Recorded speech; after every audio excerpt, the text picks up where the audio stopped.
Welcome back to the basics, where I will go through sometimes more complex matters of the game and sometimes not so complex, but in an easy to understand format so that you can get straight ahead into the subject matter.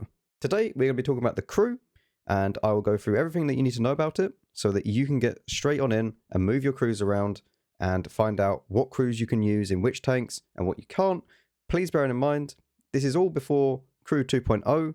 If it ever does get released, I'll have to remake all of this, but I mean, I guess we'll just wait and see what happens. Now, on the left-hand side here, you can see all of the crew members that are available to the tank. As you can see, for the Type 5, we have 2 loaders, 1 radio operator, a driver, a gunner, and a commander. Obviously, for tanks that have a lot less, like the S-Conk, it has the more kind of default loader, which is also the radio operator.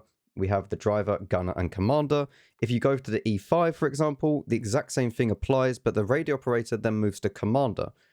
Keep an eye out for this because it can catch you out as you're progressing up through the tech tree.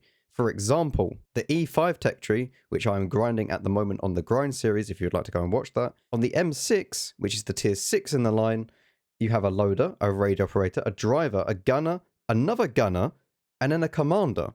I don't know why, but there we go. If we then move up to T29, you then add another loader. So you're then getting rid of one of the gunners for a loader, which is going to be very annoying. And then thankfully, the T32 is exactly the same as the T29. However, you go and grind all that out, get the M103, and now it's just got rid of the radio operator for you. And then, of course, it's got rid of another loader when it gets to tier 10.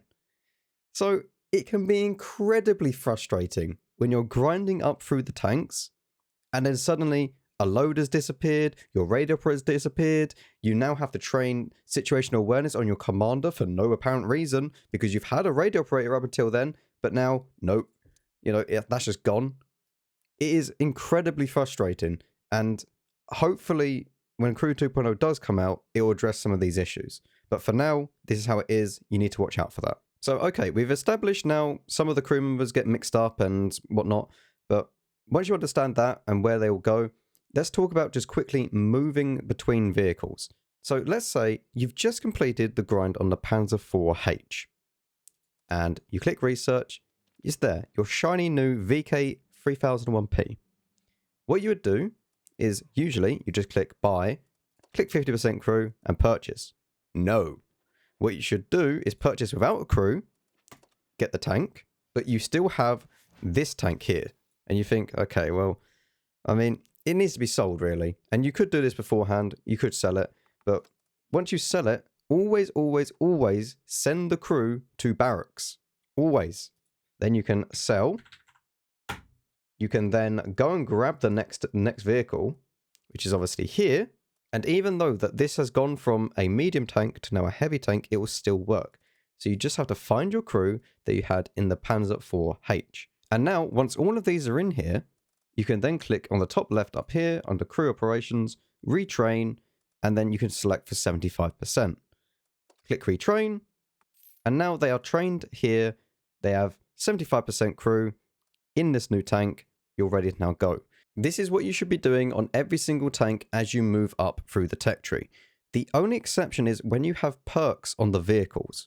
Now, let's say that you have just upgraded from the WT Panzer IV to the Griller 15.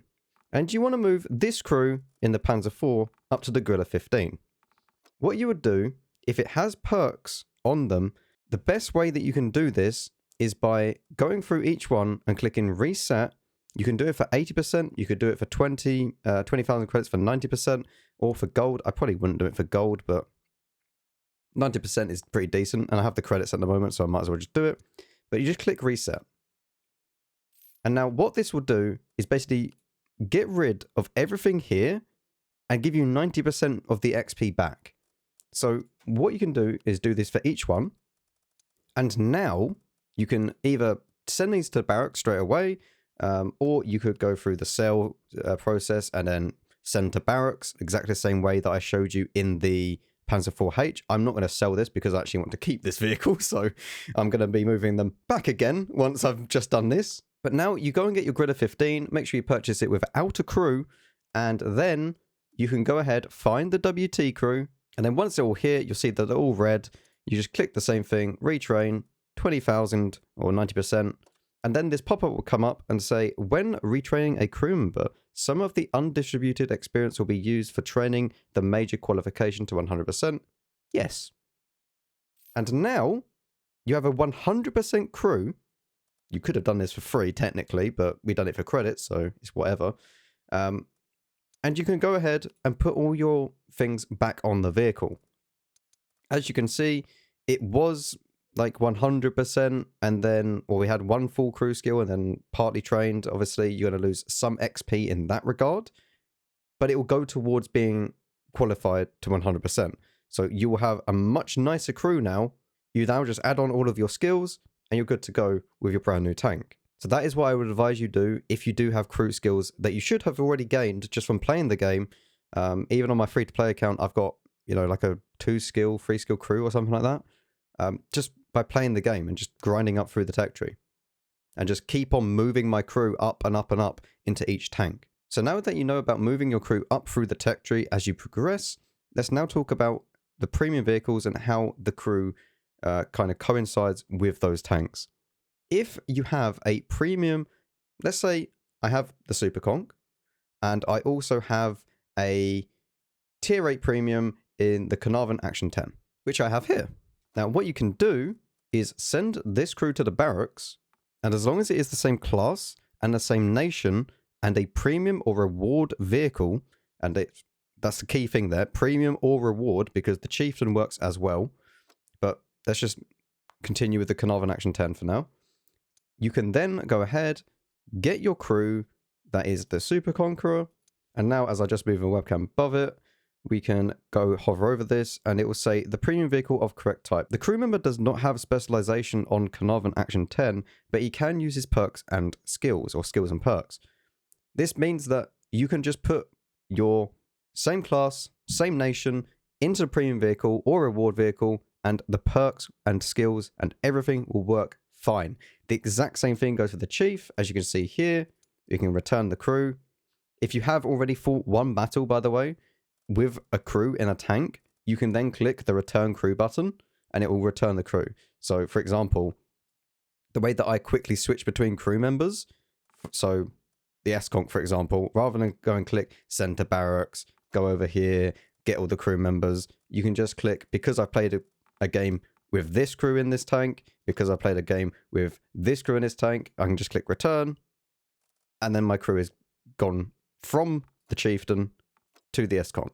But as you can see, everything is working, and the exact same message is going to be there as well for a reward vehicle like the Chieftain. So let's now briefly talk about the skills. I have already made a full in-depth video on the actual skills for the crew. Some of them are a bit outdated.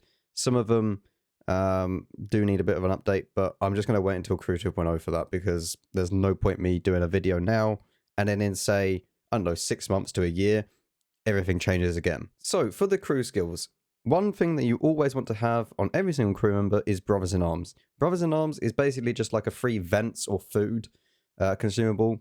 It's good. Like, it should be a necessity for every single crew member. The one bad thing about Brothers in Arms is that you do need to get it 100% on every single crew member that is in that tank for it to actually be activated.